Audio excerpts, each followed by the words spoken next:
Ngaran kuring anu katelahna Fajar. Kuring cicing di Padalarang, daerah Babakan Cinta. Nyapituin kuring urang lembur eta.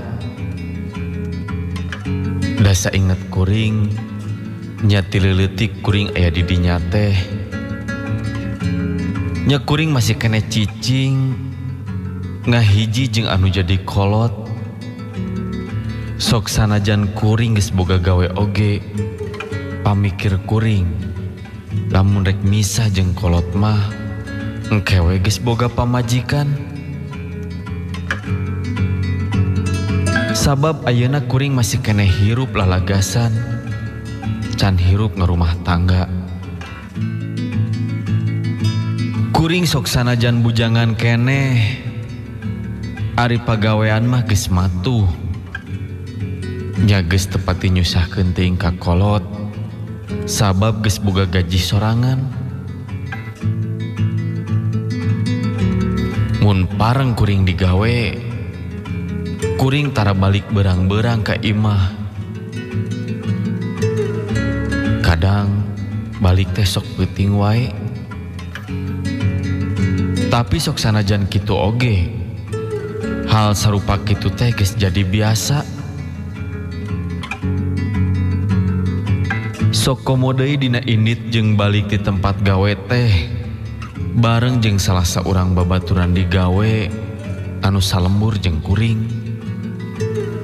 Malah lain ngan salembur, imahna padeukeut, pagigir-gigir jeung imah kuring. Ngaran manehna teh katelah si Endar. Hiji peuting kuring jeung si Endar geus siap-siap rek balik ke tempat digawe. Harita mah kuring jeung si Endar rada gura-giru balik teh. Kusabab sieun teu kaburu ngadengekeun acara Jumat Kliwon ti Radio Cosmo. Rumasa kuring jeung si Endar resep kana eta acara Jumat Kliwon teh. Kabeneran harita kira-kira jam 10 peuting kuring balik ti pagawean teh. Teu kacaritakeun di perjalananana harita kuring balik make motor bari ngabonceng si Endar. Kuring duaan geus anjog di palebah gang jalan ka imah.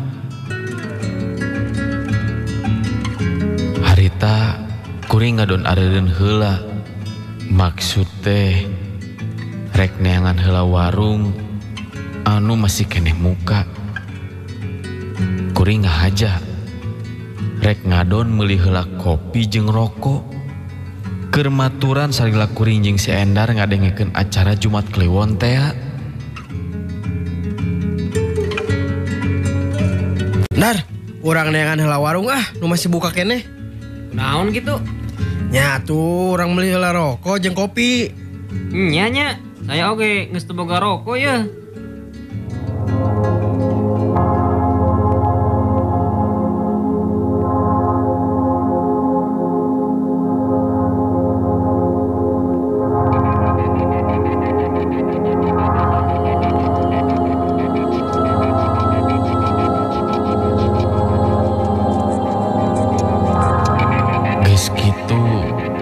Endar turun tina motor, maksud rek meuli heula rokok jeung kopi.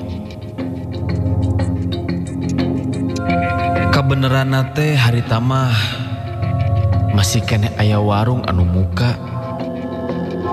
Teu kudu neneangan heula warung. Geus barang beuli mah kuring jeung si Endar oge terus arinit deui.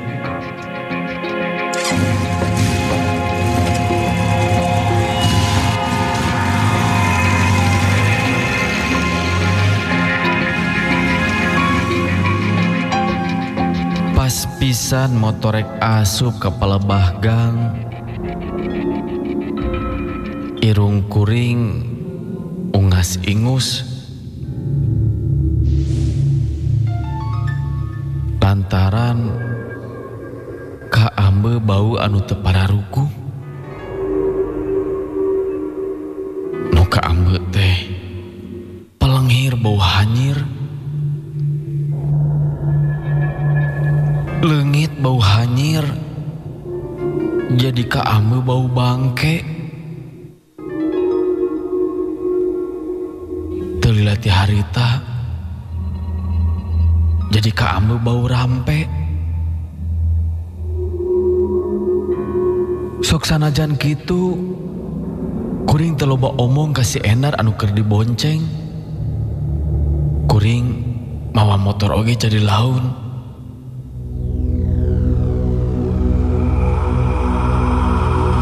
Sabab rada ngarasa penasaran kanu kaambe ku kuring. Sabab motor jadi laun, si Endar mah anu keur dibonceng jadi ngarurusuh ka kuring. Sigana wae si Endar mah hayang gerak-gerak tepi ka imah. Sieun telat ngadengikeun acara Jumat Kliwon teh. Kuring ngeureunkeun motor anu keur ditumpakan. Lantaran kuring ngadenge aya sora anu menta tulung.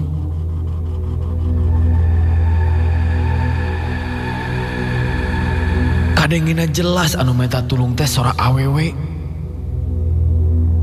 Kuring jeung si Endar oge langsung tarurun tina motor.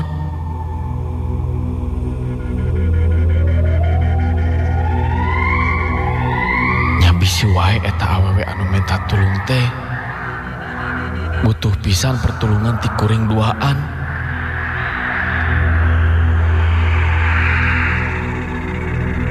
Sanggeus motor distandarkeun ku kuring duaan, kuring maluru kana eta sora anu minta tulung teh. Kuring leumpang bari satengah keketeyepan. Banyak kaboa-boa eta awewe minta tulung teh keur aya anu ngaguna sika. Beuki lila eta sora anu minta tulung teh beuki deket. Tapi nah atuh sok sanajan geus deket pisan jeung eta sora anu minta tulung. Nah becan katinggali ejal mana. Kuring jeung si Endar ngan ukur ngadenge sorana hungkul. Sora anu minta tulung geus teu kadenge. Ngan ayeuna mah jadi kadenge aya sora awewe anu keur ceurik. Mimiti kuring duaan jadi curiga kana eta sora.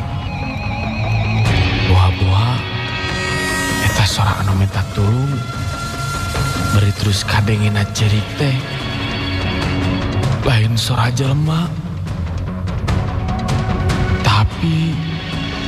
Tapi sora jurig. Bulu punduk jadi cingpuriding. Malah katinggali si Endar mah awakna jadi semu ngeleper. Beuki ngarasa reuwas kuring duaan. Sabab gening harita kuring duaan geus aya di palebah kuburan. Si Endar ngajak balik deui muru kana motor anu keur distandarkeun. Kuring oge kitu maksud rek geuwat muru kana motor. Tapi nah atuh basa kuring rek leumpang muru ka palebah motor. Karasa awak asa berat. Tarasaan asa aya nu ngadon digandong ku kuring. Kusabab kitu suku oge jadi hese ngalengkah. Si Endar geus calukan wae ka kuring anu masih kene aya. Rada anggang disatukangeun manehna. Si Endar oge ngadaguan kuring anu leumpang laun. Pas pisan geus aya di hareupeun si Endar. Katinggali si Endar siga anu reuwas ningali kuring ngadeukeutan manehna. Malahan Curug si Endar nunjuk ke satu kangen kuring. Panon si Endar katinggali burial buncelik siga nu manggih kasieun. Kuring jadi ngerasa aneh karena lagu si Endar sarupa kitu. Pamikir kuring, moal kitu kuring disangka juri ku si Endar. Si Endar tuh tunjuk kepala batu kangen kuring. Bari nyebut-nyebut jurig. Geus kitu mah si Endar katingali ku kuring lumpat ninggalkeun kuring anu keur ngajanteng. Sanggeus si Endar eueuh, kuring oge jadi ngarasa penasaran. Nah aya naon atuh di tukangeun kuring? Bisa tukangen anu ditunjuk tadi ku si Endar tea. Barang red katukang.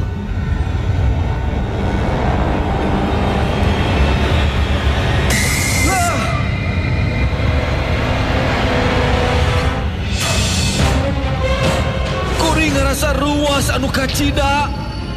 Sabab gening nyawae di tukangan kuring teh aya makhluk anu aneh.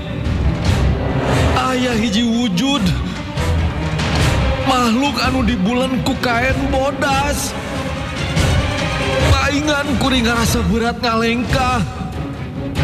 Eta makhluk teh dua leungeun jekel kana tak-tak kuring. Beuki kuring sieuna. Kusabab kuring ningali bukna eta makhluk teh ngaruig. Bari jeung beungeutna katingali hideung. Panonna molongo. Beungeutna siga tangkorak. Kejadianana ayeuna mah kuring teu bisa ngalengkah-lengkah acan. Kuring beuki geumpeur. Bari karasa tak-tak diceklan ku eta jurig. Kadenge eta jurig teh minta tulung ka kuring. Sing horeng eta jurig teh makhluk anu tadi kan kadenge sorana hungkul. Kuring gogorowokan minta tulung, tapi tak esa urang-urang acan jalma anu malire. Si Endar oge geus teu malire deui ka kuring. Teh geus di mana ayeuna si Endar? Ku ayeuna kajadian sarupa kitu mah kuring oge geumpeur geus teu inget di Purwadaksi. Sokomo panyekel jurig beuki karasa pageuh. Teu bisa leupas tina awak kuring. Nepikeun ka karasa awak kuring siga anu dijungjungkeun ku eta jurig. Nyantuk nama kusabab geus leuwih ti sieun. Kuring oge teu sadar. Kuring jadi teu inget deui nanaon.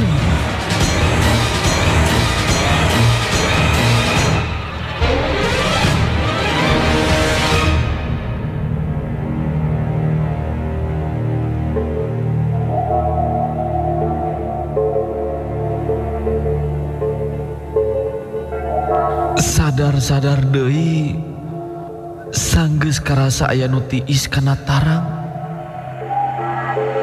Sing horeng harita kuring geus pada ngariung-riung ku tatangga nu aya di dinya. Kajadianana kuring harita geus ngagoler di imah tatangga. Di dinya oge geus kasampak aya si Endar. Malah katinggali ku kuring aya saurang ustad. Nya ustad eta anu ngubaran kuring anu tadi kapaehan ngagoler deket kuburan. Kejadian penting tadi si Endar lumpat ka lembur bari terus minta tulung ka tatangga. Nya si Endar datang di kepala bah kuring anu kasampak harita kuring geus kapaehan. Tina kejadian tadi penting sing horeng memang nya eta jurig teh jurig anu penasaran. sababaraha poe anu katukang di lembur kuring aya awewe anu maot bunuh diri. Nyasing horeng anu minta tulung malah terus ngajung jurigan teh nya eta jurig teh eta kuburan. Cek anu ngubaran mah eta awewe teh maotna teu sampurna, eta arwah menta disampurnakeun. Nya kitu kajadianana lamun maot alatan bunuh diri